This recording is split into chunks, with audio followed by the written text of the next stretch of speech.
Hello everyone, कैसे हैं आप लोग। आई थिंक अच्छे होंगे। तो आज हम नीट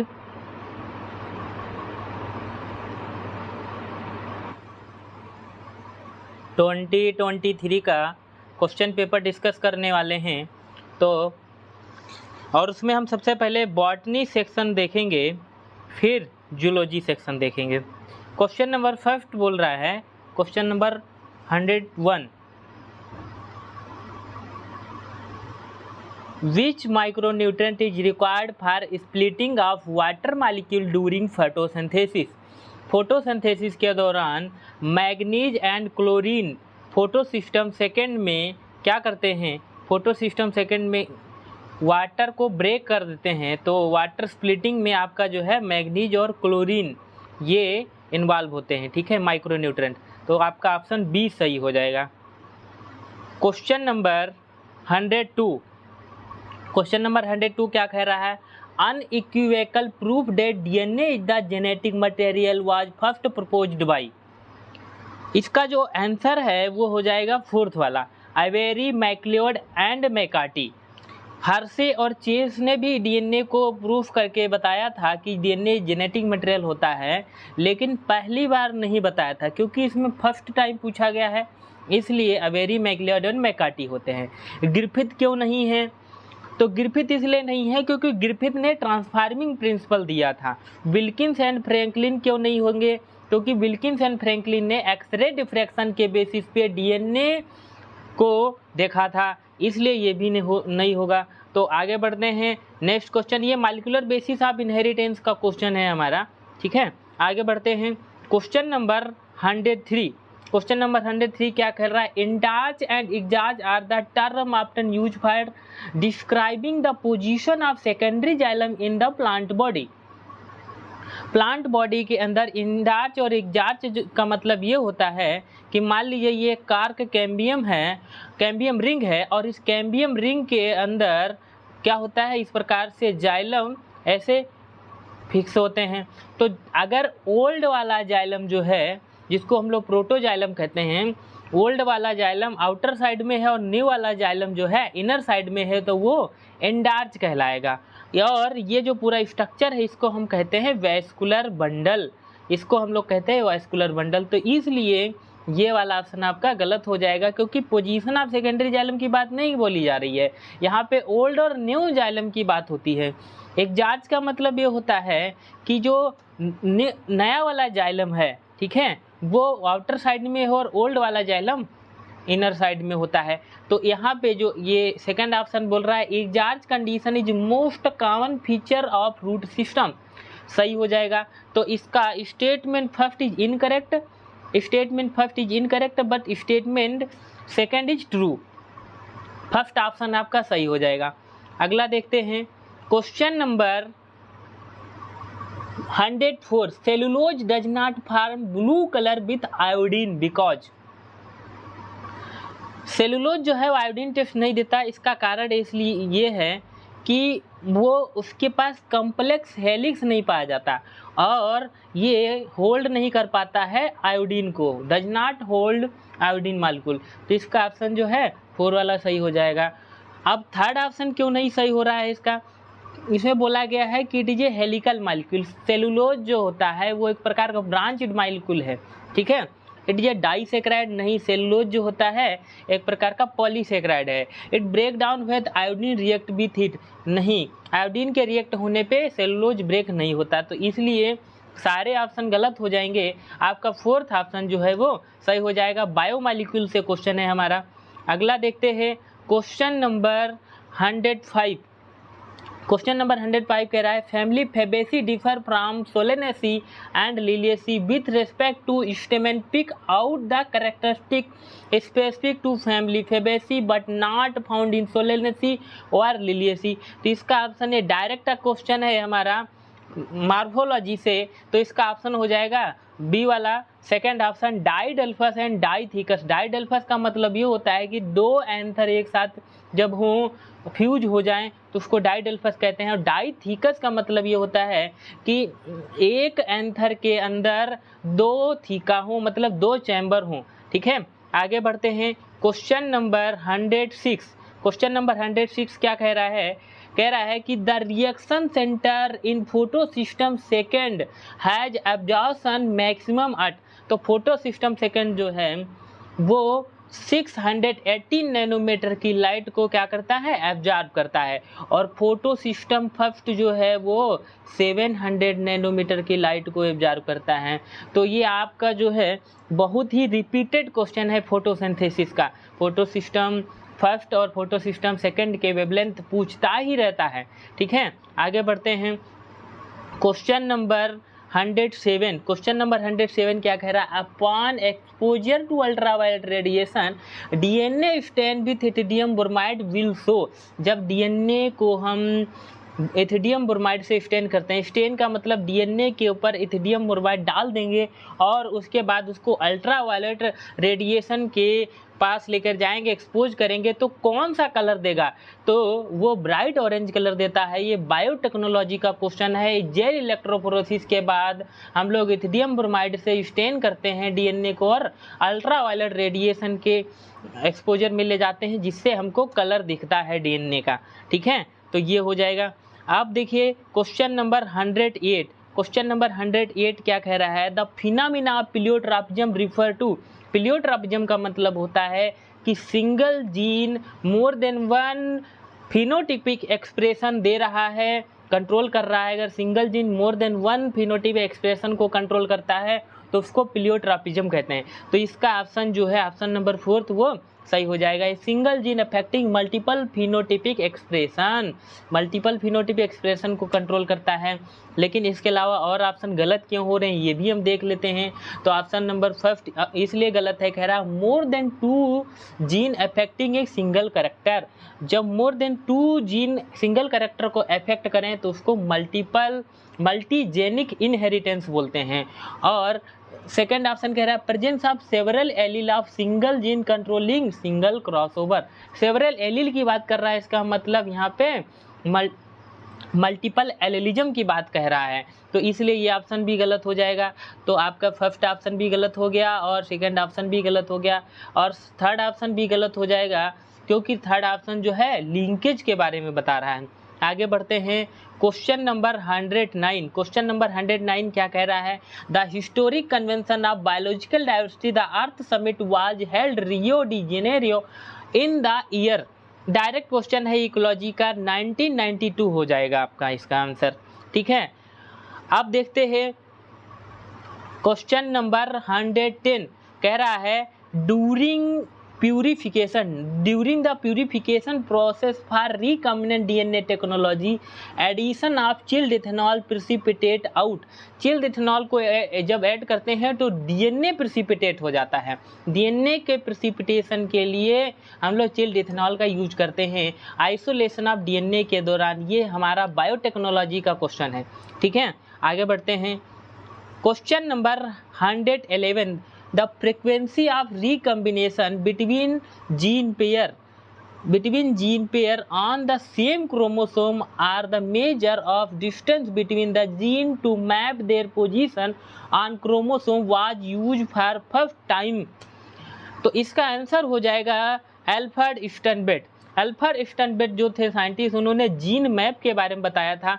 मान लीजिए ये क्रोमोसोम है, तो इस क्रोमोसोम में जीन की पोजीशन मान लीजिए एक ये है, एक ये है, ये जीन यहाँ पे और बी जीन यहाँ पे, तो ये ए और बी जीन दोनों के बीच में डिस्टेंस क्या है उसको नापने के लिए एल्फ्रेड स्टनबर्ट ने क्रॉसिंग ओवर की मदद से इसका बारे में बताया। उन्होंने बताया अगर 10% क्रॉसिंग ओवर होता है, 10% क्रॉसिंग ओवर होता है तो इसका मतलब 10 सेंटीमार्गन दो जीनों के बीच में डिस्टेंस होगी।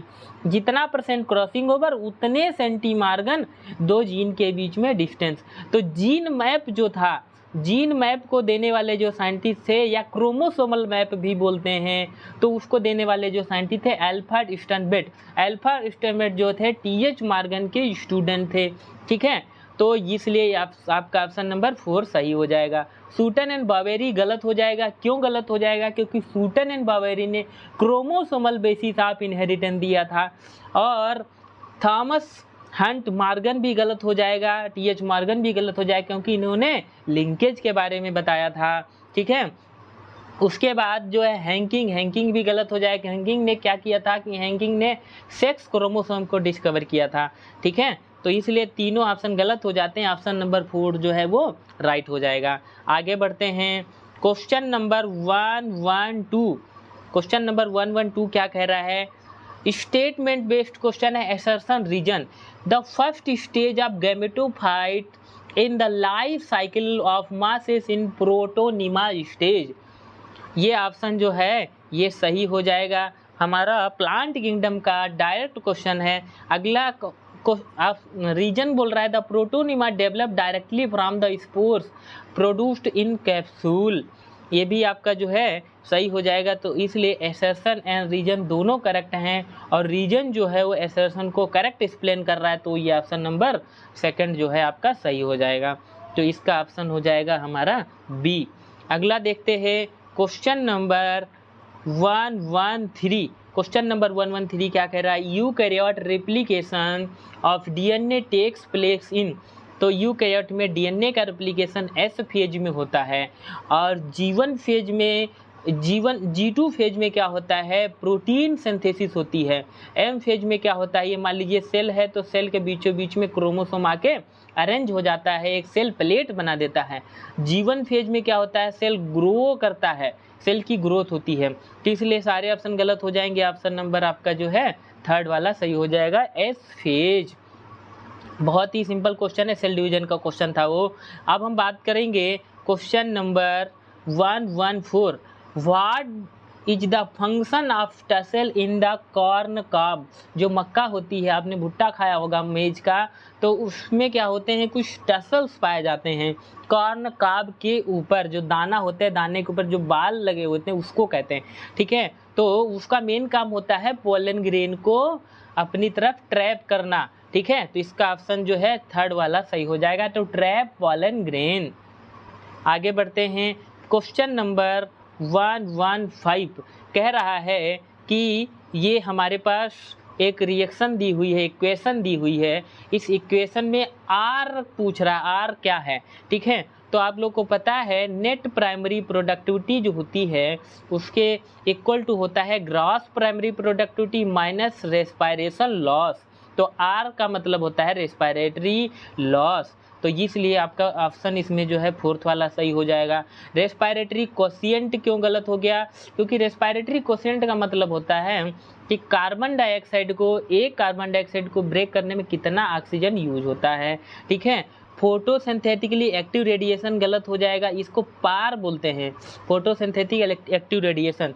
तो ये फोटोसिंथेटिक एक्टिव रेडिएशन जो होती है 400 नैनोमीटर से लगा के 700 नैनोमीटर की जो लाइट होती है, वेवलेंथ की जो लाइट होती है, उसको हम लोग क्या बोलते हैं? Photosynthetic active radiation. तो इसलिए ये वाला भी आपका गलत हो जाएगा, ये वाला भी गलत हो जाएगा, ये आपका सही हो जाएगा। रिप्रोडक्टिव एलोकेशन भी आपका गलत हो जाएगा। तो ये इकोलॉजी का क्वेश्चन है, डायरेक्ट क्वेश्चन है, एनसीईआरटी बेस्ड। आगे देखते हैं question number 116। Which hormone promote internode and petiole elongation in deep water rice. तो इसका जो ऑप्शन है वो इथाइलिन सही हो जाएगा। इथाइलिन यहाँ पे काम करता है। काइनेटिन जो है ये जो है साइटोकाइनिन का काम करता है, बहुत तेज़ी से सेल डिवीजन करना हो तो उस समय। और जिब्रेलिन जो है वो शुगर केन में इंटरनोड को बढ़ाने का काम करेगा। और 2,4-D एक प्रकार का हर्बिसाइड का काम करता है। इसलिए सब गलत हो जाएंगे। आपका जो है ऑप्शन नंबर 4th सही हो जाएगा। आगे बढ़ते हैं क्वेश्चन नंबर 117। क्वेश्चन नंबर 117 क्या कह रहा है? Axial placentation is observed in. तो इसका जो ऑप्शन हो जाएगा आपका हो जाएगा option China rose, petunia and lemon. First option इसका सही हो जाएगा। डायरेक्ट क्वेश्चन है मार्फोलॉजी से। 117 में आपका जो है क्या हो जाएगा? China rose, petunia and lemon. आगे बढ़ते हैं क्वेश्चन नंबर 118 क्या कह रहा है? The process of appearance of recombination nodule occur at which sub stage of prophase. जो प्रोफेज होता है उसमें 5 स्टेज होते हैं, ठीक है। उसमें 5 स्टेज होते हैं, leptotene, zygotene, pachytene, diplotene, diakinesis. तो यहाँ पे जो है ऑप्शन आपका पैकेटीन सही हो जाएगा, क्योंकि पैकेटीन के दौरान ही क्या होता है, क्रॉसिंग ओवर होती है। तो क्रॉसिंग ओवर जहाँ पे होगा वहीं पे रिकम्बिनेशन भी होगा। तो जहाँ पे क्रॉसिंग ओवर वहीं पे रिकम्बिनेशन, तो रिकम्बिनेशन होगा, इसका मतलब रिकम्बिनेशन नोडुल भी बनेगा। तो रिकम्बिनेशन नोडुल भी बनेगा, इसलिए यहाँ इसका ऑप्शन पैकेटीन सही हो जाएगा। ठीक है, सेल डिवीजन का क्वेश्चन है। इससे पहले हमने सेल डिवीजन लेक्चर पढ़ाया भी है प्रोफेज को, तो आप वहाँ से देख भी सकते हैं। ठीक है, आगे बढ़ते हैं। कह रहा है question number 119, the thickness of ozone in the columns of air in the atmosphere is measured in the term of. तो थिकनेस को हम डॉप्सन यूनिट से नापते हैं। ठीक है, डायरेक्ट क्वेश्चन है, प्रीवियस ईयर क्वेश्चन में इसको बहुत बार पूछा जा चुका है, ये रिपीटेड क्वेश्चन है हमारा। अगला देखते हैं क्वेश्चन नंबर 112। क्वेश्चन नंबर 112 क्या कह रहा है, the force generated by transpiration can lift ये xylem sized column of water over 130 metre height. सही हो जाएगा। यहाँ पे बोला जा रहा है कि ट्रांसपीरेशन मतलब जो वाटर लॉस हो रहा है तो ऊपर से जो प्रेशर जनरेट होता है उसके बाद, तो ये ऑप्शन आपका सही हो जाएगा। Statement first is right. अगला देखिए, transpiration cool leaf surface sometime 10 to 15 degree by evaporation cooling, ये भी आपका सही हो जाएगा। तो ये दोनों ऑप्शन जो हैं सही हैं। तो statement first and statement second is both he correct. तो ऑप्शन आपका बी वाला सही हो जाएगा, दोनों स्टेटमेंट सही हो जाते हैं यहाँ पे। आगे देखते हैं, विच of the following stage of meiosis involve in division of centromere. Centromere क्या होता है कि देखिए, ये मान लीजिए क्रोमोसोम है, तो इस क्रोमोसोम में यहाँ पे इस क्रोमोसोम में यहाँ ये सेंट्रोमियर होगा।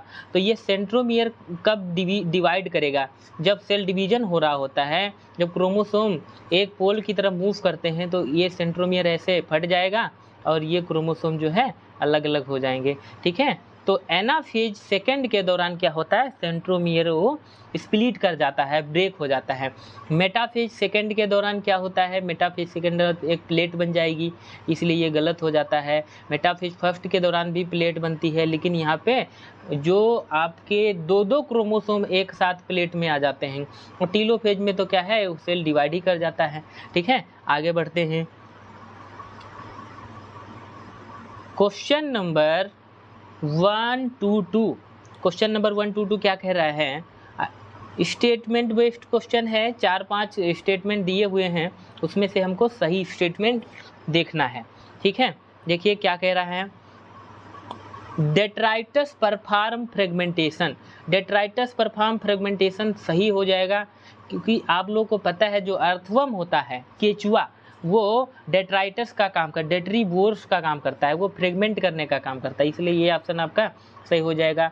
The humus in further degraded by some microbe during mineralisation, ये भी सही हो जाएगा। अगला देखिए, water soluble inorganic nutrient go down into the soil get precipitated by the process of leaching, ये भी सही हो जाएगा। To determine food chain being the living organism, गलत हो जाएगा ये। ठीक है, अगला स्टेटमेंट है, earthworm break down detritus into smaller particle by the process of catabolism. Catabolism नहीं होगा, यहाँ पे फ्रेगमेंटेशन होता है। ठीक है, तो इसलिए आपका ऑप्शन जो है ए, बी और सी, ये दो सही हो जाएंगे। तो ए, बी, सी ओनली, आपका ऑप्शन नंबर जो सेकंड है ये सही हो जाता है यहाँ पे। आगे बढ़ते हैं, क्वेश्चन नंबर 123। क्वेश्चन नंबर 123 क्या कर रहा है, an angiosperm the haploid, diploid and triploid structure of fertilize embryo sac. आप लोग को पता है जो एम्ब्रियो सैक होती है, तो एक साइड में उसमें एंटीपोडल सेल पाई जाती हैं, एक साइड में सिनर्जिड पाई जाती हैं, और बीच में सेकेंडरी न्यूक्लियाई पाया जाता है, और जहाँ पे सिनर्जिड पाए जाते हैं वहीं पे क्या होता है, एग पाया जाता है। तो इधर वो होगा आपका सिनर्जिड, ये हो जाएगा आपका एग, ये हो जाएगा एग, और बीच में सेकेंडरी न्यूक्लियाई हो जाएगा, और इधर ये एंटीपोडल सेल हो जाएगा। तो इसमें पूछा है कि हैप्लॉइड, डिप्लॉइड और ट्रिप्लॉइड, तो देखिए इसका ऑप्शन 4 सही हो जाएगा। जो सिनर्जिड होता है वो हैप्लॉइड होता है और जाइगोट जो होता है वो डिप्लॉइड होता है, क्योंकि सारी दुनिया को पता है जाइगोट मतलब एक मेल गैमेट एक फीमेल गैमेट दोनों आपस में फ्यूज हुए होंगे तभी ना जाइगोट बना होगा। और जो इंडोस्पर्म होता है इसमें ये क्या होता है, ट्रिप्लॉइड होता है। ठीक है, सेकेंडरी न्यूक्लियाई और मेल गैमेट फ्यूज होता है तो इंडोस्पर्म बनाता है। ठीक है, तो इसका ऑप्शन जो है आपका 4 वाला सही हो जाएगा। आगे बढ़ते हैं, कह रहा है क्वेश्चन नंबर 1 to 4 बोला जा रहा है among evil quartets which one is considered among most important cause ड्रिविंग extension of species. तो यहाँ पे जो है पूछा जा रहा है लॉस ऑफ बायोडाइवर्सिटी के बारे में, मतलब डाइवर्सिटी कम होती है उसका मेन कारण क्या है। तो इसका मेन कारण है हैबिटेट लॉस एंड फ्रेगमेंटेशन। जो फ्रेगमेंटेशन होता है या किसी भी ऑर्गेनिज्म की हैबिटेट लॉस कर दोगे, उसका घर ख़त्म कर दोगे तो वो क्या हो जाएगा, स्पीसीज भी ख़त्म हो जाएगा। तो बी ऑप्शन इसका सही हो जाएगा। आगे बढ़ते हैं, question number 1 to 5। Question number 1 to 5 क्या कह रहा है, in tissue culture experiment leaf mesophyll cell are put in culture media to form callus. This phenomena may be called as dedifferentiation हो जाएगा आपका यहाँ पे हो जाएगा डी डिफरेंशिएशन। ठीक है, आगे बढ़ते हैं, question number 1 to 6। Question number 1 to 6 क्या कह रहा है, in the gene gun method use introduce alien gene DNA in host cell micro particle of metal are use. यहाँ पे क्या बोला जा रहा है, बायोटेक्नोलॉजी का क्वेश्चन है। जो हम DNA को किसी एलियन DNA को होस्ट सेल में भेजते हैं तो वहाँ पे जीन गन का यूज किया जाता है और जीन गन में टंगस्टन एंड गोल्ड को यूज करते हैं और टंगस्टन और गोल्ड के ऊपर क्या करते हैं, जीन को रैप कर देते हैं और देन होस्ट सेल में हम ट्रांसफ़र कर देते हैं। ठीक है, आगे बढ़ते हैं, question number 1 to 7। Question number 1 to 7, large colourful fragrant flower with nectar are seen. तो लार्ज साइज का फ्लावर हो या कलरफुल फ्लावर हो या फ्रेगनेंट महकता वाला फ्लावर हो, मेन उसका कारण इसलिए है कि इंसेक्ट को वो अपनी तरफ अट्रैक्ट करना चाहता है। तो इंसेक्ट पॉलिनेटेड प्लांट में कलरफुल लार्ज और फ्रेगनेंट फ्लावर पाए जाते हैं। ठीक है, आगे बढ़ते हैं, क्वेश्चन नंबर 1 to 8 कह रहा है expressed sequence tag refer to. Express sequence tag refer to, इसका ऑप्शन बी वाला सही हो जाएगा। All gene that are expressed at RNA, सभी जीन जो RNA के फॉर्म में एक्सप्रेस करें तो उसको हम एक्सप्रेस सीक्वेंस टैग बोलते हैं। EFT, इसको हम लोग क्या करते हैं जब जीनोम सीक्वेंसिंग करते हैं, ठीक है, तो वहाँ पे EFT का हम यूज कर लेते हैं जीन को पता लगाने के लिए। ठीक है, जो हमारी जीन ऑफ इंटरेस्ट होती है वो हम EFT की मदद से ही पता करते हैं। मॉलिक्यूलर जेनेटिक्स का क्वेश्चन है, जिसका ऑप्शन जो है बी वाला सही हो जाएगा। आगे बढ़ते हैं, क्वेश्चन नंबर 1 to 9 कह रहा है moment and accumulation of ion across membrane against their concentration gradient can be explained by. तो देखिए यहाँ पे जो है एक्टिव ट्रांसपोर्ट हो जाएगा। अगेंस्ट द कंसंट्रेशन ग्रेडियंट बोला है, मतलब लो कंसंट्रेशन से हाई कंसंट्रेशन की तरफ। इसका मतलब यहाँ पे ATP यूज होगा और ATP कब यूज होता है, एक्टिव ट्रांसपोर्ट के दौरान। पैसिव ट्रांसपोर्ट में तो ATP यूज ही नहीं होगा क्योंकि वो हाई कंसंट्रेशन से लो कंसंट्रेशन की तरफ होता है। तो ऑप्शन नंबर फर्स्ट इसका यह सही हो जाएगा। आगे देखिए क्वेश्चन नंबर 130। क्वेश्चन नंबर 130 क्या कह रहा है, ये एसर्शन रीजन बेस्ड क्वेश्चन है और हमारे रेस्पायरेशन से क्वेश्चन है, रेस्पायरेशन इन प्लांट, और वहाँ पे ग्लाइकोलिसिस की एक टॉपिक है ग्लाइकोलिसिस, वहाँ से क्वेश्चन पूछा गया है। तो देखिए कह रहा है ATP is use at 2 step in glycolysis. बहुत सही बात है, 2 जगह ATP यूज होता है। अगली बार देखिए, first ATP use in conversion of glucose into glucose 6 phosphate and second ATP use in conversion of fructose 6 phosphate into fructose 1,6 phosphate. बहुत सही बात है। देखिए ये ग्लूकोज हो गया तो ग्लूकोज से ग्लूकोज 6 फास्फेट बनेगा तब ATP यूज होगा, और ग्लूकोज 1,6 फास्फेट बनेगा तो भी क्या होगा, यहाँ पे ये यूज होगा। तो एक एटीपी यहाँ पे, एक एटीपी यहाँ पे, तो 2 जगह एटीपी यूज होता है, ठीक है। तो इसलिए इसका जो आंसर हो जाएगा बोथ एसर्शन एंड रीजन, और ट्रू और रीजन जो है एसर्शन को एक्सप्लेन भी कर रहा है, ठीक है। आगे बढ़ते हैं। तो क्वेश्चन नंबर 131 क्या कह रहा है, spraying of which of the following phytohormone on juvenile conifer help to hastening the maturity period that leads to early seed production. कहना ये चाह रहा है क्वेश्चन कि अगर मान लीजिए कोई क्रॉप है और हम चाहते हैं कि जल्दी से हार्वेस्ट हो जाए, मतलब जो सीड हैं वो जल्दी से मैच्योर हो जाएं, तो कौन सा फाइटोहार्मोन डालेंगे, तो वहाँ पे हमारा ये वाला सही हो जाएगा ऑप्शन नंबर 4 जीटीन। जीटीन मतलब साइटोकाइनिन, ठीक है। जिब्रेलिन नहीं होगा क्योंकि इंटरनोड ग्रोथ करता है। ये हमारा जो है ऑक्जीन है, indole butyric acid, abscisic acid भी नहीं होगा, ठीक है। आगे बढ़ते हैं। क्वेश्चन नंबर 132 क्या कह रहा है, identify the pair of heterosporous pteridophyte among the following. Direct question है प्लांट किंगडम का, तो यहाँ पे हो जाएगा सेलेजिनेला एंड सेल्वेनिया, ठीक है। आगे बढ़ते हैं। क्वेश्चन नंबर 133 क्या कह रहा है, ये एसर्शन रीजन बेस्ड क्वेश्चन है हमारा। कह रहा है, एसर्शन बोल रहा है late wood has fewer xylary element with narrow vessels, तो ये आपका जो है ये सही हो जाएगा, ठीक है। और क्या कह रहा है, cambium is less active in winter, ये भी सही हो जाएगा। तो both assertion and reason are true and reason correct explanation of assertion. आगे बढ़ते हैं। क्वेश्चन नंबर 134 क्या कह रहा है, what is the rule of RNA polymerase third in the process of transcription in eukaryote. Transcription का मतलब होता है जब आरएनए से प्रोटीन बन रहा हो, आरएनए से जब प्रोटीन बनेगा तो वहाँ पे 3 प्रकार की एंजाइम यूज होती हैं। एक आरएनए पॉलीमरेज फर्स्ट होता है, एक आरएनए पॉलीमरेज सेकंड होता है, एक आरएनए पॉलीमरेज थर्ड होता है। तो आरएनए पॉलीमरेज थर्ड का काम होता है कि आरएनए बनाना, और आरएनए पॉलीमरेज सेकंड का काम होता है एचएनआरएनए, और जो आपका होगा एमआरएनए इसको बनाएगा। और आरएनए पॉलीमरेज जो थर्ड होता है इसका मेन काम है ये टीआरएनए और 5SRRNA एंड SNRNA को बनाने का काम करता है। तो इसका ऑप्शन आपका सही हो जाएगा थर्ड वाला, थर्ड इसका जो है आंसर होगा। आगे बढ़ते हैं। कह रहा है question number 135, how many ATP and NADP are required synthesis 1 molecule of glucose during Calvin cycle.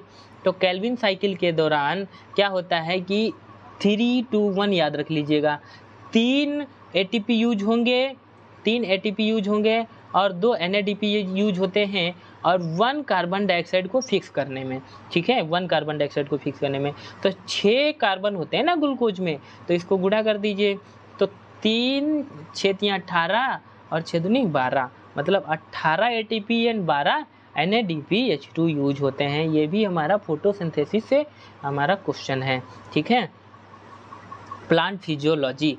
आगे बढ़ते हैं। क्वेश्चन नंबर 136 क्या कह रहा है, 2 लिस्ट हैं हमारे पास, ठीक है, 2 लिस्ट हैं, उनको मैच करना है। तो आपको पता है आयरन जो है वो एक्टिवेट करता है, तो A का थर्ड हो जाएगा। तो A का थर्ड हमारा इसमें है और इसमें है, ठीक है, A का थर्ड हो जाएगा।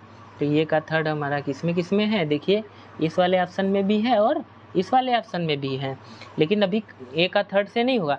जिंक जो है ऑक्सीजन को सिंथेसिस करता है, मतलब B का फर्स्ट हो जाएगा, ठीक है, तो B का फर्स्ट। तो ऑप्शन नंबर आपका 4 सही हो गया, और ऑप्शन बाकी सारे ऑप्शन सब गलत हैं, ठीक है। तो जिंक ऑक्सीजन को सिंथेसिस करेगा। बोरान का काम क्या होता है, सेल इलोंगेशन एंड डिफरेंशिएशन। और मोलिब्डेनम का काम क्या होता है, कंपोनेंट ऑफ नाइट्रेट रिडक्टेज।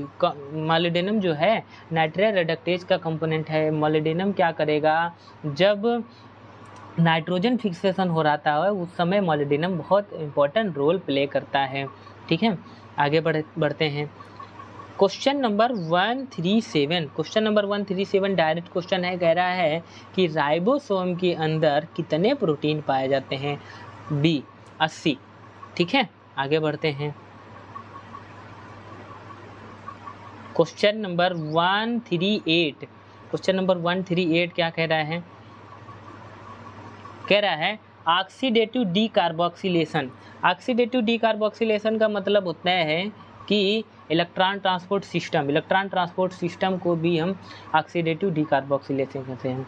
तो ए का हो जाएगा आपका थर्ड। इसका मतलब ये वाला सही होगा या ये वाला सही होगा। इसमें ये थर्ड है और इसमें भी ये थर्ड है। अगला कह रहा है ग्लाइकोलिसिस। ग्लाइकोलिसिस को ईएमपी पाथवे भी कहते हैं, मतलब बी का 4। तो बी का 4 किस में है हमारा? बी का 4 जो है ये वाला ऑप्शन हो जाएगा आपका सही, बी का 4। सी का सेकंड, देखिए जो ऑक्सीडेटिव फास्फोराइलेशन होता है, ऑक्सीडेटिव फास्फोराइलेशन कब होगा? Pyruvate dehydrogenase. ठीक है, और try carboxylic acid cycle citrate से इसको मैच कर दीजिए। जो TCA साइकिल होता है, ठीक है, ट्राई कार्बोक्सिल एसिड साइकिल बोलते हैं हम इसको, हम लोग C3 साइकिल भी बोलते हैं और इसको सिट्रेट सिंथेसेज भी बोला जाता है। ठीक है, ये हमारा जो है प्लांट फिजियोलॉजी का क्वेश्चन है और बहुत इंपॉर्टेंट क्वेश्चन है यहाँ से। ठीक है, क्वेश्चन पूछता ही रहता है रेस्पिरेशन का। ठीक है, तो इसका ऑप्शन हो जाएगा आपका बी वाला। आगे बढ़ते हैं। क्वेश्चन नंबर 139, क्वेश्चन नंबर 139 क्या कह रहा है? देखिए ये इकोलॉजी का क्वेश्चन है, इंटरेक्शन से, पॉपुलेशन इंटरेक्शन का क्वेश्चन है। देखिए क्या कह रहा है कि म्यूचुअलिज्म का मतलब होता है कि दोनों का फायदा हो। इसका मतलब 1 जो है ये मैच हो रहा है हमारा 4 से, दोनों का फायदा, मतलब AB+ में दोनों का फायदा। अगला देखिए डी ऑप्शन, डी वाला ये जो है पैरासिटिज्म का मतलब ये होता है एक का फायदा एक का नुकसान, तो ये हो जाएगा डी का हमारा थर्ड वाला। तो डी का थर्ड देखिए किसमें है? इसमें है और इसमें है, इन्हीं दोनों में से कोई होना चाहिए। और ए का देखिए यहाँ फोर्थ वाला, तो ए का फोर्थ दोनों में है, इसका मतलब इन दोनों से हमारा सही नहीं हो पाएगा। अब देखिए कमनसिलिज्म का मतलब होता है एक का जो है फायदा होगा और एक का ना तो फायदा होगा ना तो नुकसान होगा, तो ये हो जाएगा बी का फर्स्ट। एनवेंसिलिज्म का मतलब एक का नुकसान और दूसरे का ना तो फायदा ना तो नुकसान, तो सी का फर्स्ट। देखिए सी का फर्स्ट, तो ये ऑप्शन आपका सही हो जाएगा सेकंड वाला। ठीक है, 139 का क्या हो जाएगा? सेकंड वाला। 139 का सेकंड वाला नहीं होगा, आपका होगा ये वाला। ये 139 का हो जाएगा थर्ड वाला। ठीक है, 139 का हो जाएगा थर्ड वाला। पैरासिटिज्म का मतलब होता है कि एक का फ़ायदा एक का नुकसान, तो ये इससे हो जाएगा। म्यूचुअलिज्म का दोनों का फ़ायदा होगा। ठीक है, और यहाँ पे जो है सी का सेकंड, सी का जो होगा सेकंड हो जाएगा, एक का नुकसान एक का फ़ायदा। ठीक है, और कमनसिलिज्म का मतलब होता है कि एक का फ़ायदा और एक का ना तो फ़ायदा ना तो नुकसान। ठीक है, डायरेक्ट क्वेश्चन है इकोलॉजी का। आगे बढ़ते हैं। 140 क्या कह रहे हैं? देखिए स्टेटमेंट क्वेश्चन है, Gause competitive exclusive principle state that two closely related species competing for same resource cannot coexist indefinitely and competitively inferior one which will be eliminated eventually। मतलब ये है कि दो स्पीसीज हैं, सेम स्पीसीज हैं, तो उसमें एक ही रहेगा अगर रिसोर्स की स्कार्सिटी हो जाती है। ठीक है, जो ज़्यादा क्या होगा कंपटीशन करेगा वही वहाँ पे एग्जिस्ट कर पाएगा, मतलब सर्वाइवल फॉर फिटेस्ट का यहाँ पे कंसेप्ट लगता है, तो इसलिए ये आपका ऑप्शन जो है सही हो जाएगा।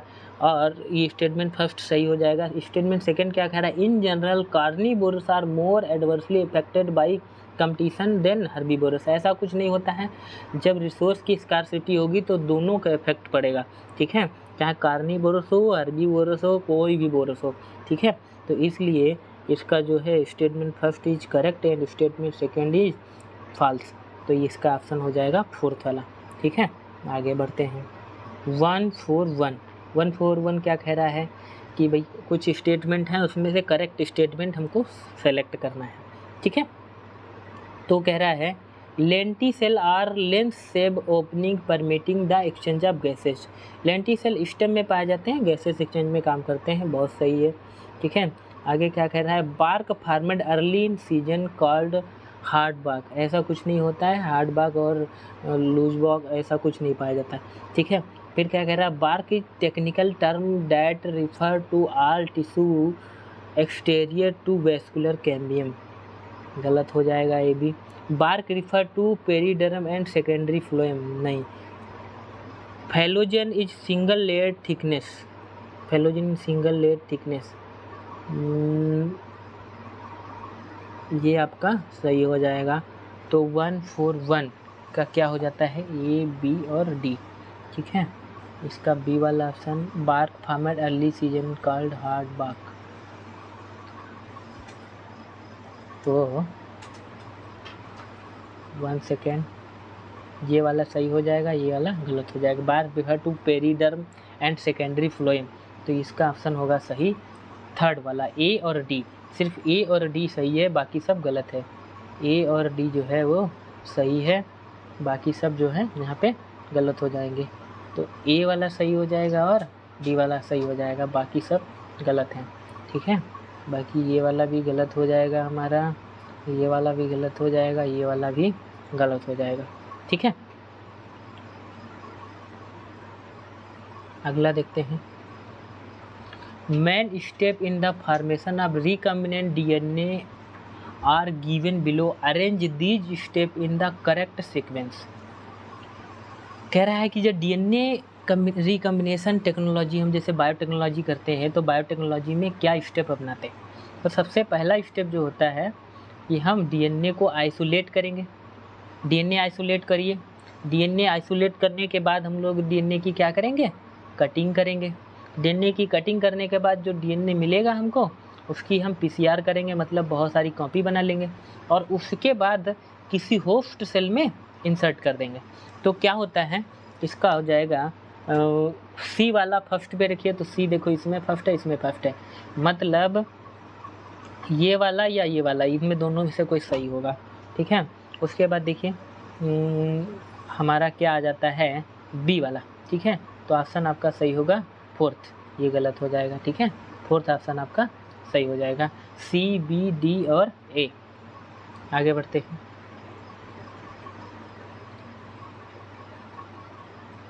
देखिए क्या कह रहा है, एसर्शन रीजन क्वेश्चन है।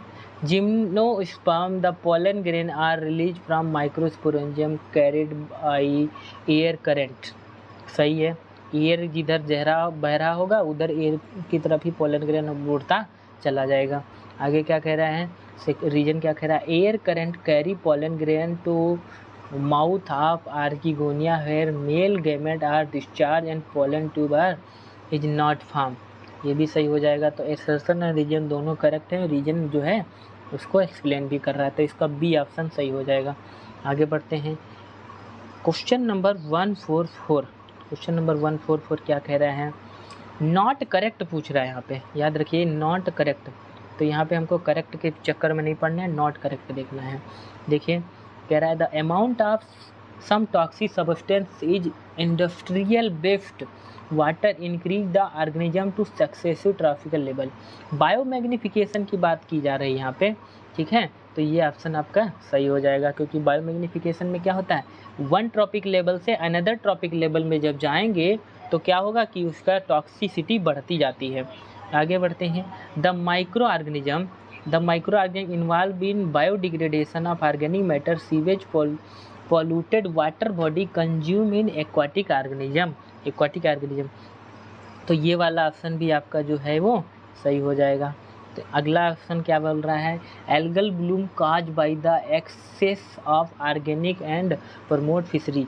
एल्गल ब्लूम जो है अगर ज़्यादा हो जाएगा तो उससे क्या हो जाता है कि मछलियाँ मरने लगती हैं, ऑक्सीजन की स्कार्सिटी हो जाती है। तो आपका ऑप्शन जो हो जाएगा सही थर्ड वाला, क्योंकि उसने नॉट करेक्ट पूछा तो यही वाला नॉट करेक्ट है, ये वाला भी करेक्ट हो जाएगा। Water hyacinth grow abundantly in aquatic water body lead to imbalance the ecosystem.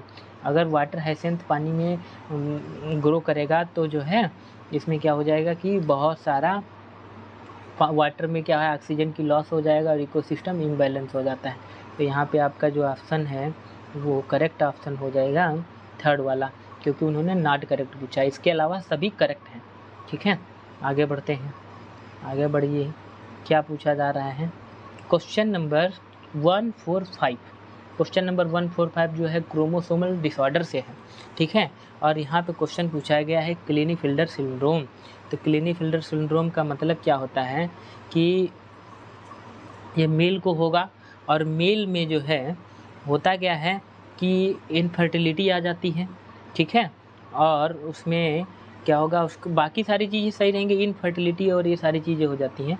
तो होगा क्या कि देखिए इसका फर्स्ट ऑप्शन तो ऐसे ही गलत हो जाता है कि इस लैंगर डाउन ने डाउन सिंड्रोम की डिस्कवरी किया था। ठीक है, बी वाला ऑप्शन सही हो जाएगा। सच एज इंडिविजुअल है ओवरऑल मस्कुलेशन डेवलपमेंट हर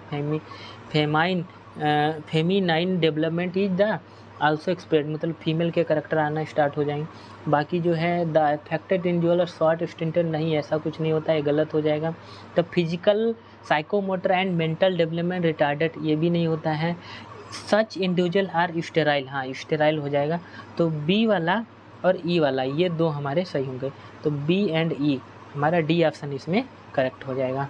आगे देखते हैं क्वेश्चन नंबर 146, क्वेश्चन नंबर 146 क्या कह रहा है, देखिए असर्शन रीजन बेस्ड क्वेश्चन है। A flower is defined as modified shoot where in the shoot apical meristem change to floral meristem. Ecology morphology का क्वेश्चन है हमारा। ठीक है, तो ये ऑप्शन जो है सही हो जाएगा। फ्लावर जो है एक प्रकार का मॉडिफाइड फॉर्म है सूट का। ठीक है, आगे देखिए क्या कह रहे हैं कि internode of shoot get considered to produce different floral appendage laterally at the successive nodes instead of leaf. ठीक है, तो ये वाला भी आपका सही हो जाएगा। तो इसलिए एक्सेप्शन एंड रीजन दोनों सही है, और रीजन करेक्ट एक्सप्लेन भी कर रहा है इसको। ठीक है, तो ऑप्शन नंबर बी है, सही हो जाएगा। मॉर्फोलॉजी का क्वेश्चन है। आगे देखते हैं question number 147, question number 147 again cell division से पूछ लिया गया है। तो इसमें देखिए क्या होता है कि कुछ फेज हैं, उन फेजों के बारे में बताया गया है। तो आप लोग को पता है कि एम फेज में क्या होता है, इक्वेटोरियल प्लेट बनता है। तो ए का डी होना चाहिए, ए का जो है 4, ए का 4 इसमें है और इसमें है। ठीक है, और देखिए बी G2 फेज में क्या होता है, प्रोटीन सिंथेसिस होती है। ये होता है सेल, तो सेल में जो ऐसे होता है ना, तो ये एम फेज होता है, ये यहाँ G1 होता है, ये यहाँ S फेज होता है, ये यहाँ G2 फेज होता है, इस प्रकार का होता है। तो G1 फेज में सेल में जो होती है वो क्या होती है, ग्रोथ होती। ठीक है, तो यहाँ पे ये बोला गया है जो डी वाला है, डी वाला देखिए यहाँ पे कह रहा है interval between mitosis and initiation of DNA. देखो ये माइटोसिस और यहाँ डीएनए का जो है सिंथेसिस हो रही है, तो इन दोनों के बीच वाला जो फेज होगा वो G1 होगा। तो डी का थर्ड, तो डी का थर्ड देखिए किसमें, तो इसका ऑप्शन सही हो जाएगा, ऑप्शन सही हो जाएगा हमारा ये वाला, इसमें हमारा ऑप्शन सही होगा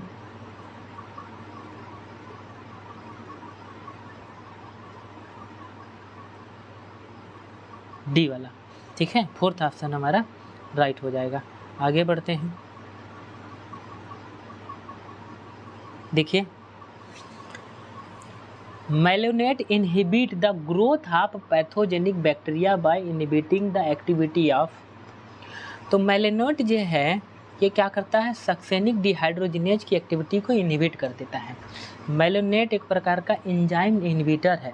ठीक है, ये हमारा, ये आप लोग जब पढ़ेंगे बायोमॉलिक्यूल वहाँ पे एंजाइम के ऊपर ये क्वेश्चन पूछा जाता है। एंजाइम में ये मेलोनेट दिया भी है, एनसीईआरटी बेस्ड क्वेश्चन है हमारा। ठीक है, तो इसलिए मेलोनेट क्या करेगा, सक्सेनिक डिहाइड्रोजिनेज को क्या कर देता है, इनहिबिट कर देता है, जिसकी वजह से बैक्टीरिया जो है उसकी ग्रोथ इनहिबिट हो जाती है। आगे देखते हैं क्वेश्चन नंबर 149, क्वेश्चन नंबर 149 क्या कह रहा है, देखिए कह रहा है केमी ऑस्मोसिस के दौरान, केमी ऑस्मोसिस के दौरान क्या होता है, केमी ऑस्मोसिस मतलब होता है एटीपी का फॉर्मेशन। तो वहाँ पे क्या क्या चाहिए, तो वहाँ पे चाहिए होगी हमको सबसे पहले तो मेम्ब्रेन। ठीक है, उसके बाद प्रोटॉन पंप चाहिए होती, फिर एटीपी सिंथेसेज एंजाइम चाहिए होगी, क्योंकि एटीपी सिंथेसेज एंजाइम अगर नहीं होगा तो एटीपी बनेगा कैसे, ठीक है। तो इसलिए यहाँ पे आपका बी ऑप्शन सही हो जाता है। और ये होता कहाँ पे है, ठीक है, ये स्ट्रोमा में जो बहुत सारे थाइलाकॉइड्स पाए जाते हैं वहाँ पे जो है ये प्रोसेस चलेगा, ठीक है। आगे बढ़ते हैं। क्वेश्चन नंबर 150, क्वेश्चन नंबर 150 क्या कह रहा है, देखिए 2 हैं, मैच करना है उनको। देखिए कोहिसन का मतलब होता है mutual attraction among water molecule. जब 2 वाटर मॉलिक्यूल आपस में अट्रैक्ट करेंगे तो उसको हम कोहिसन कहते हैं। एडिशन का मतलब होता है अट्रैक्शन टुवार्ड्स पोलर मॉलिक्यूल। तो जब पोलर मॉलिक्यूल के बीच में अट्रैक्शन होगा तो उसको हम लोग क्या कहेंगे, एडिशन। तो ए का जो है सेकंड हो जाएगा, ए का सेकंड हो जाएगा और बी का जो है 4 हो जाएगा। ए का सेकंड एंड बी का 4, तो इसका ऑप्शन नंबर सेकंड जो है वो सही हो जाता है, ठीक है। और जो है सरफेस टेंशन का मतलब क्या होता है, सरफेस टेंशन का मतलब होता है more attraction in liquid phase, ये हो जाएगा हमारा। और गटेशन का मतलब होता है loss of water in liquid phase, ठीक है, वाटर का लॉस होना, ठीक है। तो ये हो जाएगा। आगे बढ़ते हैं। तो सेक्शन सेकंड जो है नेक्स्ट हम वीडियो में कर लेंगे, ठीक है, जूलॉजी वाला।